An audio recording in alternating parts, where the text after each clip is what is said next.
Okay, so we're continuing this conversation about my old friends Nikki and Weezer. Now, these girls were about 15 years younger than me, right?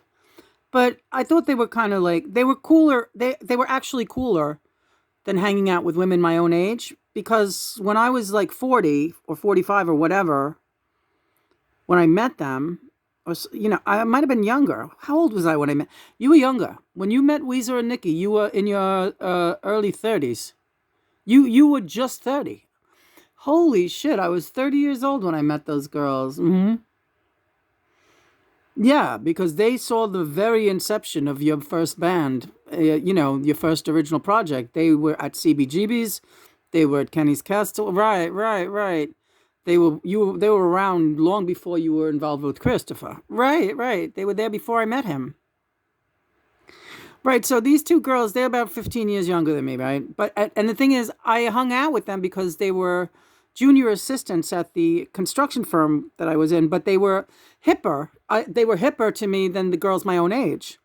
The girls my own age were a drag. They all had fucking kids. They were all, you know, boring. They were not rock and rollers, right? These girls were into a little bit of, I wouldn't even say Weezer and Nikki were rockers like I was. No, they were not. They kind of hung out with like people into death metal and shit. However, I had more in common with them, like sense of humor wise and shit. They seemed better. They were better suited. I gravitated toward younger people, right? Old people my age were a drag, yeah. You know? And I kind of know that the girls in the office talked about me behind my back too, the girls my age, including Tony Carbone and all the rest of them that I went to school with. There was a couple of girls that were in my graduating class that worked at Richter and Ratner too. And they kind of were like suspicious, like why does she hang around with these young girls? Like what's like almost like acting like I had a thing for young girls. Yeah, I kind of because I feel like one of them. That's why I don't feel like one of you old farts. Who's worrying about clipping coupons and when your kid is getting its braces taken off. I'm not really into that at all. Sorry. Oh, yeah, and I like my dogs, like better than kids. Right. My dogs are my best friends. But anyway, Weezer and Nikki were, when they turned on me, when John came back to reconnect with me. Go ahead, Johnny. You wanted to talk about it. Well, they adopted because they knew Lynn was a mystic. I mean, she used to do tarot card readings for them. They thought she was a very interesting person to know. And she had a spiritual side that they had never really experienced with anyone else. And she was willing to serve as a guide into her world and her beliefs. Right. And they embraced her and they loved her. Lynn is the coolest person. She's the fucking best. We love her. And that was the feeling you had from them, right? And then as soon as I was like, you're not gonna, you guys, and they knew I was connected with all kinds of spirit guides. Teresa, Kathleen, I have several spirit guides that were very, very strong coming through at the time, right just when John did. And they were fine with that. They were fine with that, yeah. I even connected them with their own. Weezer had one named Bailey. That was very much her connected spirit guide, and Weezer was like fascinated. Wow, my spirit guide Bailey. So they believed in all this stuff, and then all of a sudden I said, "Well, you guys, guess what?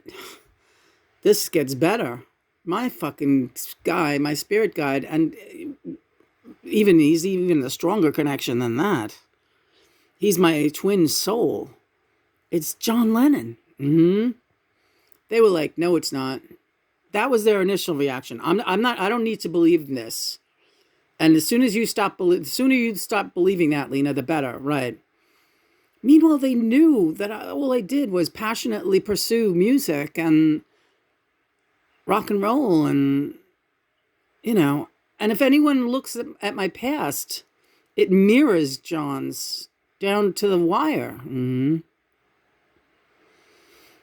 And then slowly they came around to believe, not slowly. Nikki was the holdout. She didn't want to believe it at all. She seemed highly jealous. But Weezer believed it. And she said, he's trouble. I believe you that it's John Lennon. I do believe you. But he's satanic. There's something wrong with him. And he's turning you against everyone who loves you. And I said, no, he's showing me the truth about people who I have loved. Because if you loved me, you would respect what I'm saying to you right now. And you wouldn't be telling me to be a different type of person than I am. Because this is who I've always been. So he's not turning me against people who love me. He's telling me to be careful about who I give my love to. Well, that didn't go over so good, right? And I wasn't happy about having to deliver that because I wanted to love these people very much. And a part of me still loves the time that I spent with them.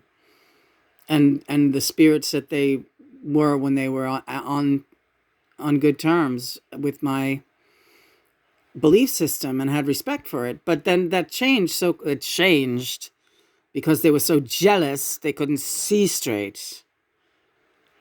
Jealousy, Lena. It was jealousy. All right. But my point was, I don't understand why they don't come back into your good grace, want to be back in your good graces now, because one of the arguments that they both had was that they missed all the food things that you used to take pictures of. What happened, Lena? You used to take pictures of food. Yeah, that was a problem for them. And now all you do is talk about spirit guides and John Lennon. Where are the food pictures? Right. And I still take pictures of food. I take more pictures of food than I ever did. We just posted a picture of cold sesame noodles. We're always baking bread. We're always making something good in the kitchen. We're doing videos about cooking. Where are you girls? What happened? And forget about the animals. All she does is take pictures of these bloody cats, the birds, and the squirrels. Right. They said, we want you to be the Lynn we used to know, taking pictures of food and animals.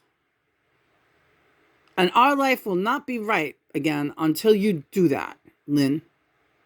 And also, we want you to forget you ever heard the name John Lennon. He's not real, or he is the devil. He is actually the devil, right? Yeah, right. So I wanted to just bring it back up because they watch your videos religiously, they follow you anonymously, and I want to just tell them that they're both very stupid. All right. Okay. But this is just an example of you people out there. Lena's belief system and her faith, it's very strong. She had people in her life that she was very attached to. And I was happy for her when she had those attachments. I was happy. I knew in all probability, they would not ever last through Lena connecting with me, however. So it was always with kind of a feeling of melancholy as I watched her relationship with these people progress. And always in the back of my mind was, well, I hope she's enjoying them now because this is not going to be forever. They're not going to be able to handle it. You knew that I knew that about them. You didn't have any faith in them? It's not a matter of having faith with them, in them. Well, if you want to put it that way, no, I didn't have faith in them. I didn't have faith in them as being that they would be happy for you. I knew that they would believe you. And I knew that that belief would be jealousy, would erupt into jealousy and insecurity and ultimately anger of your moving into a new direction with your soul twin, me. And also the fact that it was me raised horrific jealousy. By the way, that jealousy was also experienced, the same type of jealousy was experienced by your younger brother, your older brother, and Olga. Also, Haley, if you want to get into specifics, your step niece, all of her friends are in love with John Lennon. You know that. She's of the age where all those kids are discovering that they love the Beatles and John Lennon. She's insanely jealous of you. Wow, Haley's jealous of me. Insanely. Uh, what? I'm not. What? Do you feel bad? No, I don't feel bad. I'm just absorbing that. Because one of the last email that my brother's wife sent me, Olga, was, "I will never believe you until the day I die. You are very sick, and that is that. And if I see you, I will tell you you are sick to your face." I mean, who sends somebody a fucking email like that? Much less some. And you know what's hilarious? I didn't find that email in my files until like 5 years after she sent it. Because I never checked that email it was an abandoned email box. And I forgot about it. I found it 5 years after she sent it, and I was like, wow, she sounds like a ranting fucking lunatic. Like, why was she so mad at me for believing that I'm connected to John Lennon? Why is she so upset? And Lena she can never get it through her head that people would be jealous of her, right? It's such an ugly emotion. And I hate feeling jealous of people. And I have felt jealousy in my life, and it's an ugly, ugly feeling.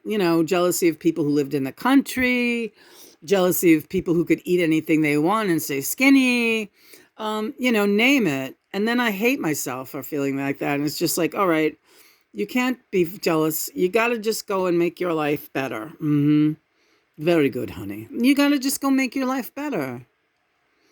Whatever you see that other people have, make that your reality. Stop worrying about what they're doing. It doesn't matter what they're doing. Because John and mother and father have always assured me, you know what? Life is like Facebook. You imagine that they're all doing so great. And really, they're all miserable, and they feel like they have to trumpet their own horns every minute and tell you everything that's going on that's so great about them and about their lives. And meanwhile, it's just like bullshit.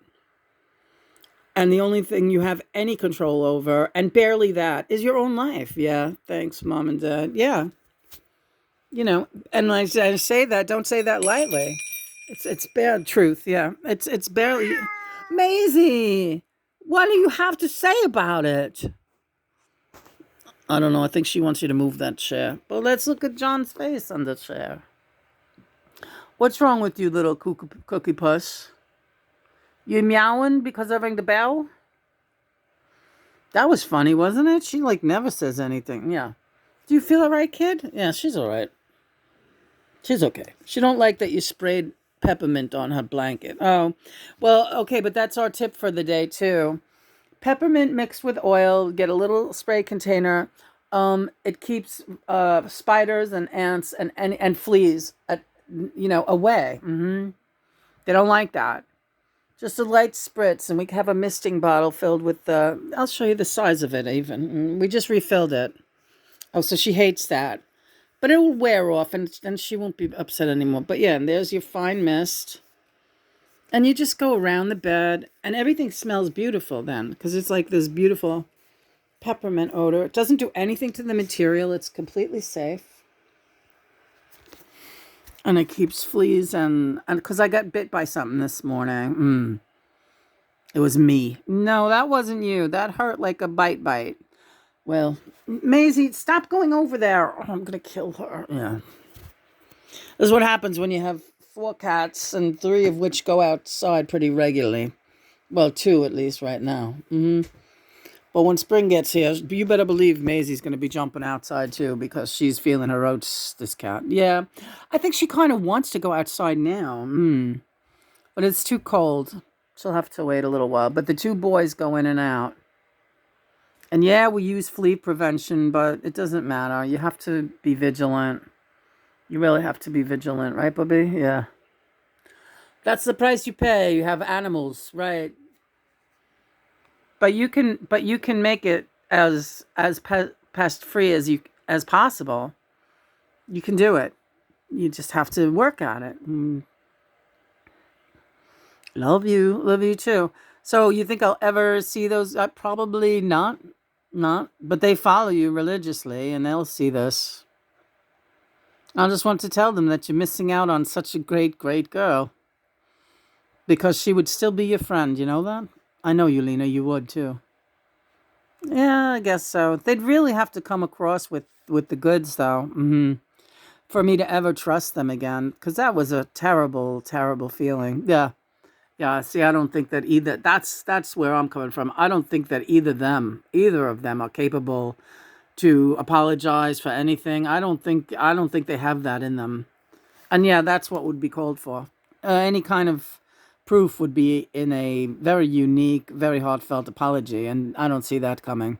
So just telling you that what a shame you really missed out, and that goes for your families, everyone who's been like that, because Lena's just coming into her own now, and it's going to start getting very interesting.